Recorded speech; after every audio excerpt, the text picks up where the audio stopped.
Seseorang boleh pandai setinggi langit, tapi selama ia tidak menulis, ia akan hilang di dalam masyarakat dan dari sejarah. Menulis adalah bekerja untuk keabadian. Assalamualaikum warahmatullahi wabarakatuh. Halo semuanya, video ini dibuat untuk memberikan pengetahuan dan edukasi mengenai peristiwa sejarah sastra dan perkembangannya di Indonesia.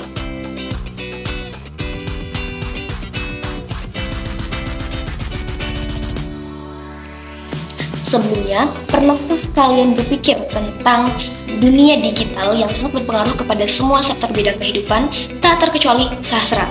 Diciptakannya aplikasi-aplikasi online yang memuat cerita seperti novel, cerpen, dan didirikannya komunitas online di suatu platform untuk memperkenalkan sastra dan literasi, membuat sastra semakin berkembang, terkenal, dan modern.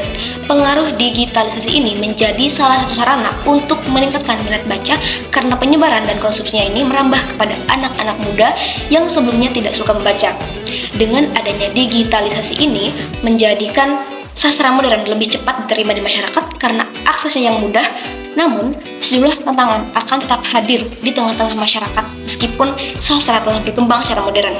Misalnya, pengaruh negatif dari adanya kebebasan mengakses karya sastra di suatu platform sehingga hal ini dapat disalahgunakan oleh anak-anak di bawah umur untuk membaca karya sastra yang tidak seharusnya mereka baca. Ada juga pengaruh dari kecanduan ponsel, ada juga pengaruh dari pergeseran dari karya sastra tradisional kepada karya sastra modern karena karya sastra modern ini lebih cepat diaksesnya atau lebih mudah diaksesnya. Dan terakhir, mengkiblatkan karya sastra kepada bisnis dan penghasilan daripada kebermanfaatannya terkait sejarah sastra dan perkembangannya sendiri. Namun, apapun tantangan yang dihadapi saat ini, semoga karya sastra di Indonesia bisa terus berkembang dengan pesat dengan cara terus menebarkan karya positif dari seluruh penulis dan sastrawan di Indonesia. Masyarakat bisa lebih kritis lagi untuk mengetahui bagaimana perjalanan sastra di Indonesia dan memiliki minat untuk melestarikannya, serta menjadikan digitalisasi sebagai ajang para penulis untuk tidak hanya fokus kepada penghasilan, namun juga berkreativitas demi memberikan kebermanfaatan kepada para pembacanya. Yang pertama adalah Angkatan Balai Pustaka. Pada akhir abad ke-19, banyak didirikan sekolah bumi putra untuk mendidik pegawai rendahan yang memang dibutuhkan oleh para pemerintah. Namun, sekolah yang tidak diharapkan perkembangannya ini justru malah berkembang dengan pesat dengan dibuktikan oleh banyaknya masyarakat yang pintar membaca dan menulis. Karena Belanda khawatir akan masyarakat yang bisa membaca karya luar negeri, makanya diciptakanlah Komisi untuk Bacaan Rakyat dan Sekolah Bumi Putra pada 14 September 1998. Kemudian, nama ini diganti menjadi Balai Pustaka pada tahun 1917 dan berkembang pesat pada tahun 1920. Tujuan didirikannya Angkatan Balai Pustaka ini untuk mencegah dari bacaan liar dari sastra wali rendah yang dianggap memiliki misi politis. Prosa pada Angkatan Balai Pustaka ini memiliki ciri estetik seperti menggunakan gaya bahasa dan perumpamaan, sifatnya didaktif dan romantis, serta alurnya yang lurus dan sorot balik. Ada pula ciri-ciri yang lain seperti berlatar belakang kedaerahan, mengangkat permasalahan adat, dan juga pertentangan antara kaum muda dengan kaum tua. Angkatan yang kedua adalah Angkatan Pujangga Baru yang didirikan pada tahun 1933. Berawal dari adanya sastrawan muda yang berkeinginan untuk mempersatukan seluruh penulis dan para sastrawan di Indonesia yang karyanya tersebar agar dijadikan satu majalah yang membahas khusus mengenai bahasa, sastra, dan budaya. Dari adanya ikatan para sastrawan ini, muncullah nama Angkatan Pujangga Baru. Tujuan didirikannya angkatan ini untuk mencapai cita-cita nasional serta membuat semangat baru untuk membentuk budaya Indonesia. Sifatnya lebih bebas, umum, nasional, dan juga puisi dan prosanya itu lebih kompleks. Selanjutnya ada Angkatan 45 yang disebut-sebut pertama kali oleh Presiden Anwar. Pada tahun ini munculnya SKG atau Surat Kepercayaan Gelanggang, yang mana merupakan sebuah manifesto kebudayaan oleh para sastrawan seperti Chairil Anwar, Asrul Sani, dan Rival Apin yang mencoba menggugat hubungan antara perjuangan kebudayaan dengan kekuasaan politik dalam negeri yang mulai mengalami polarisasi. Sehingga kemudian mereka mencoba untuk melepaskan belenggu kuasa yang memasung kreativitas seni. Selanjutnya ada angkatan 50 yang diawali dengan terbitnya majalah atau sastra kisah asuhan H.B. Yasin yang memiliki ciri dan karakteristik seperti bersifat semi-autobiografis, cerpen kesusastraan, dan nilai keindahannya didasarkan pada nilai pengetahuan dan nilai ilmu asing nasional. Pada angkatan ini lahirlah Lekra atau Lembaga Kerakyatan yang merupakan sebuah gerakan kebudayaan yang bersifat nasional dan merakyat di mana anggota di dalamnya itu merupakan anggota PKI, namun sebagian besar disebutkan bahwa bukan anggota PKI.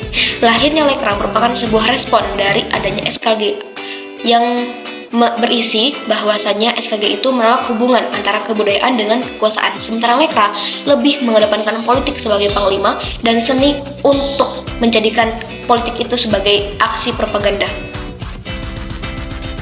Selanjutnya, Angkatan 66. Angkatan ini diawali dengan aksi teror politik seperti peristiwa G30 PKI dan Lekra yang agresif. Mereka menghantam para penerbit dan penulis yang berbeda paham, sehingga ciri pada angkatan ini itu lebih mementingkan isinya, juga bertemakan peperangan dan beraliran idealisme, yang kalimatnya tidak meliuk-liuk seperti Pujangga Baru dan tidak pula pendek seperti Angkatan 45. Pada angkatan ini lahirlah Manifest Kebudayaan atau merupakan sebuah aksi pernyataan dari sejumlah sastrawan yang menentang Lekra. Para sastrawan dan cendekiawan mengemukakan bahwasanya mereka menjunjung tinggi semua sektor kebudayaan dan mempertahankan Pancasila sebagai falsafah kebudayaan. Selanjutnya, Angkatan 70. Lahirnya Angkatan 70 ini karena dilatar belakangi oleh adanya anggapan bahwasanya angkatan sebelumnya tidak maju, berbasis melawan pemerintah, juga adanya pergeseran sikap dan berpikir, sehingga corak baru dilahirkan pada angkatan ini seperti adanya puisi mantra karya Sutarji. Karakteristik karya sastra pada angkatan ini seperti misalnya lebih berani bereksperimen, berinovasi, beraliran surrealis, dan digunakannya bahasa daerah. Selanjutnya, ada Angkatan 80 yang lahir pada masa Orde Baru. Segala keputusan hak itu berporos kepada Presiden, sehingga bila ada karya sastra yang menyeleweng, yang mengandung provokasi, akan ditindaklanjuti oleh Presiden. Makanya, para sastrawan pada masa itu sangat menghindari karya sastra yang menimbulkan konflik. Selanjutnya, Angkatan 90 sampai Angkatan 2000. Lahirnya angkatan ini juga banyak melahirkan karya sastra seperti puisi, cerpen, dan novel yang bertemakan sosial politik khususnya era reformasi. Terakhir, ada Angkatan 2000 sampai sekarang. Angkatan ini diwarnai dengan munculnya kaum perempuan yang menciptakan karya dengan bertemakan bebas dan berpikiran tajam. Karakteristik pada angkatan ini seperti misalnya bertemakan sosial politik, menggunakan diksi bahasa sehari-hari atau kerakyat jeletaan, bersifat estetik antropomorfisme, munculnya banyak kaum perempuan, dan sastra ini bertemakan gender dan feminisme.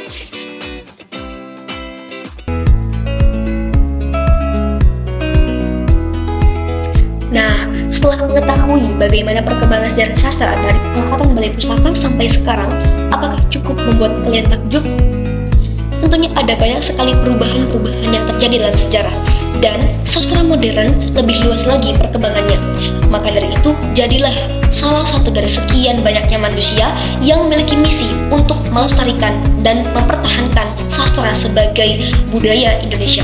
Karena zaman dulu saja banyak sekali para sastrawan mati-matian untuk melestarikan dan mempertahankan sastra agar bisa kita nikmati sampai sekarang. Maka dari itu, kini giliran kita sebagai anak muda untuk menciptakan karya sastra yang positif dan bermanfaat sehingga bisa mendukung perkembangan sastra modern di Indonesia. Sekian pembahasan mengenai sejarah sastra dan perkembangannya di Indonesia. Semoga bisa bermanfaat. Wassalamualaikum warahmatullahi wabarakatuh.